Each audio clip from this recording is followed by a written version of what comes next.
E apesar da previsão de fortes chuvas no Rio de Janeiro, não foi possível prevenir os desastres. Os temporais causaram estragos e 7 pessoas morreram nas últimas 24 horas. Petrópolis, na região serrana, que já tinha tido impactos em 2022 por conta das chuvas, agora decretou estado de emergência.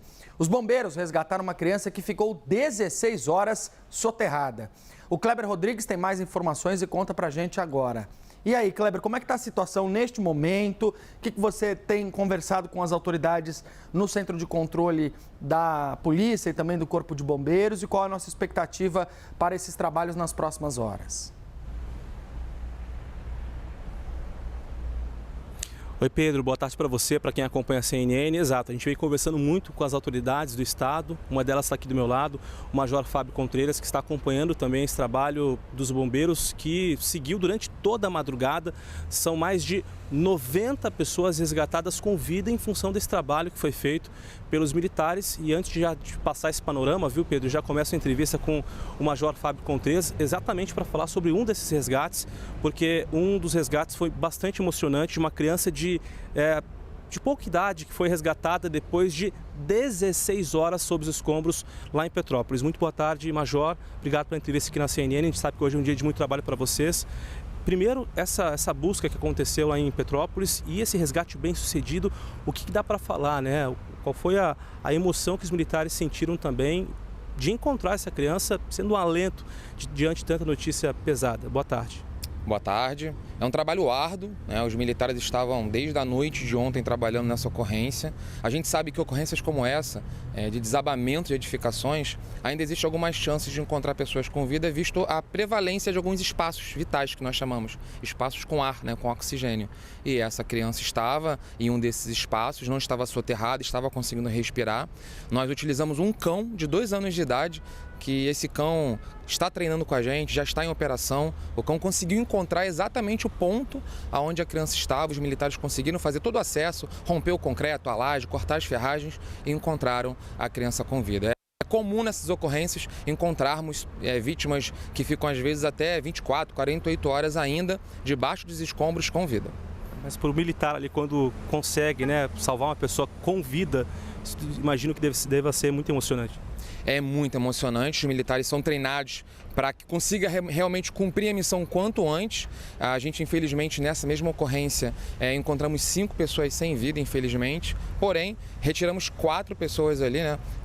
Ou melhor dizendo, 5 pessoas com vida e as 4 pessoas, infelizmente, sem vida. Nesse tipo de ocorrência, o militar é treinado para que ele realmente mantenha a sua capacidade emocional, para que esse tipo de emoção não atrapalhe, né, o ritmo dos trabalhos, já que as pessoas estão ali, amigos, familiares próximos, querendo quanto antes se encontrar, né, os seus familiares, obviamente, com vida. Bom, qual é o balanço que nós temos neste momento? 7 pessoas, infelizmente, morreram em todo o estado em função das fortes chuvas, principalmente na região serrana do Rio de Janeiro.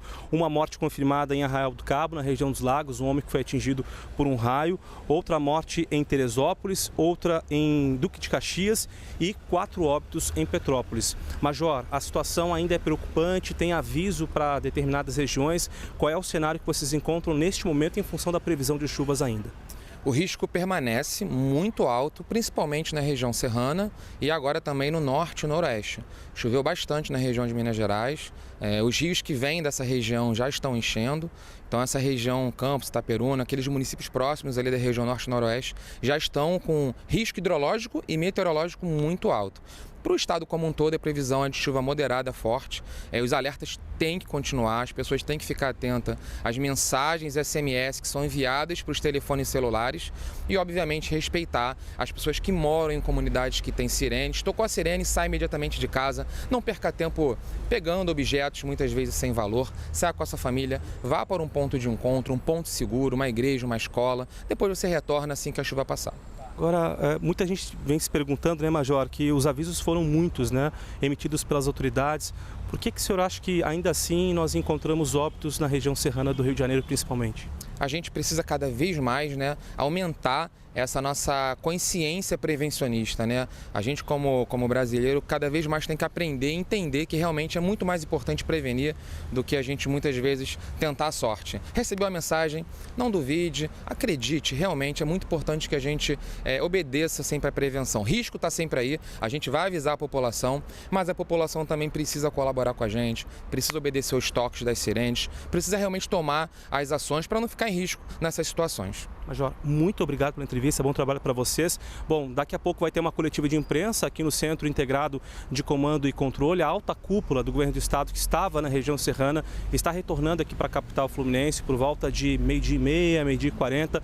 O governador vai falar com a imprensa para passar um panorama a respeito das ações desenvolvidas e as regiões cujos trabalhos se intensificaram em função dessa grande preocupação. Neste momento, por exemplo, como o Major destacou, a maior preocupação é para o norte e noroeste do estado. E exatamente nessa região eu conversei com fontes, consegui confirmar que existe um bloqueio na BR-356 em Itaperu, no município do noroeste do estado. O maior município do noroeste do estado, existe um ponto bastante alagado na BR-356. Os motoristas não conseguem acessar, portanto, a região norte para o noroeste do estado, seguindo ali para Minas Gerais. Portanto, daqui a pouquinho, coletiva com o governador do estado. Claro, qualquer novidade, eu volto ao vivo aqui na programação.